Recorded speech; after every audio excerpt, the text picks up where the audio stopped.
අපේ ජීවිතවල අපි ආදරය කරන අය වගේම අපිට ආදරය කරන අයත් ඉන්නවනේ. පොඩ්ඩක් හිතන්න මෙන්න මේ විදිහේ දෙයක්. ඔයා ගොඩාක් ආදරය කරන කෙනෙක් ඉන්නවා. හැබැයි මොකක්ම හරි දෙයකින් ඒ කෙනා ඔයාගෙන් ඈත් වෙනවා. ගොඩක්ම ඈත් වෙනවා. ඉතින් මම මෙතන මැරෙනවා කියන දේම අදහස් කරන්නේ නැහැ. ඒත් පුළුවන් නම් චුට්ටක් හිතන්න මම මේ කියන දේ ඇත්තක් තියනවා නේද කියලා. අපේ ළඟින්ම අපි ගොඩාක් ආදරෙන් හිටපු කෙනෙක් අපෙන් ඈත් වුණොත් අපි ගොඩක් වෙලාවට අඬනවා. අපි අඬන්නේ මොනවා කියද? කෙනෙක් මැරුණ කියලා හිතන්නකෝ. අපි ගොඩක් වෙලාවට අඬන්නේ අනේ මං තනි වුණා, මං දාලා යන්න එපා. ඔයා විතරයි මට හිටියේ. ඔයා තමයි මාව බලාගත්තේ. ඔයා නැති වුණොත් මට ඉඳලා වැඩක් නැහැ. ඒ වගේ දේවල් කිය අපි අඬන්නේ. ඉතින් පොඩ්ඩක් හිතන්න මෙතෙන්දී අපි ආර්ථමාර්ථකාමී නේද? මොකද මං එහෙම කියන්නේ කෙනෙක් අපෙන් අයින් වෙලා යනවනම් අපි ගොඩක් වෙලාවට හිතන්න ඕන ඔයාට මීට වැඩිය හොඳ තැනක් ලැබෙන්න ඕන. මට වඩා හොඳ කෙනෙක් ඔයාට ලැබෙන්න ඕන.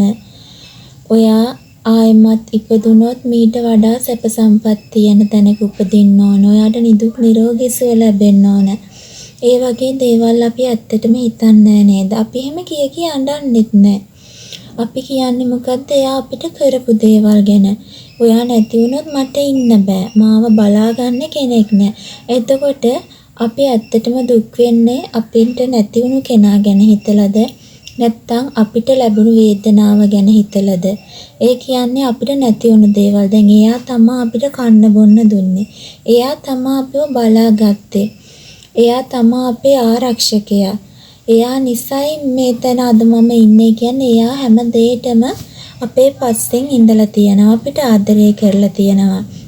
ඉතින් අපි මොනවද එයා වෙනුවෙන් කරලා තියෙන්නේ?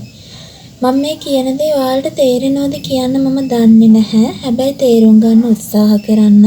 කෙනෙක් අපෙන් අයින් වෙලා යනවනම් ඒ කෙනා මැරිලා හෝ රටකට යනවනම් හෝ එහෙමත් නැත්නම් මොනම හරි හේතුවක් නිසා යනවනම් යන කෙනාට සෙතක් වෙන්න කියලා ප්‍රාර්ථනා කරන්න. යන කෙනාගේ ජීවිතේ යහපතක්ම වෙන්න කියලා ප්‍රාර්ථනා කරන්න. ඒක මොන වගේ ගමනක් වුණත් ඔයාලා දුක් වෙන්න ඕන. ඔයාලට ඒ කෙනා නැති වුණා කියන දේ නෙවෙයි. එයා යන්නේ ඔයාත් එක්ක හිටියට වැඩිය හොඳ තැනකට නම්. එහෙමත් නැත්නම් ඒ කෙනා මොකක් හරි ලොකු අසනීපකින් ඉඳලා දුක් විඳ ඉඳලා එහෙම නැති වුණු කෙනෙක් නම් ඔයාට ආයි මත සංසාරේ මේ වගේ දුකක් වේදනාවක් ඇති වෙන්න එපා. ඔයාට අපි තවත් පින් දෙන්නම්. ඔයා තවත් හොඳ තැනක ඉපදෙන්න. මේ හැමදේම දුකක්. ඒ විදිහට යන කෙනාට සෙත් පතන්න පුළුවන් නම් ඔයාගේ හිත පුදුම තරම් ශක්තිමත්. ඒක කරන්න අමාරුයි. ඒත් උත්සාහ කරන්න බැරි වෙන්නේ නැහැ.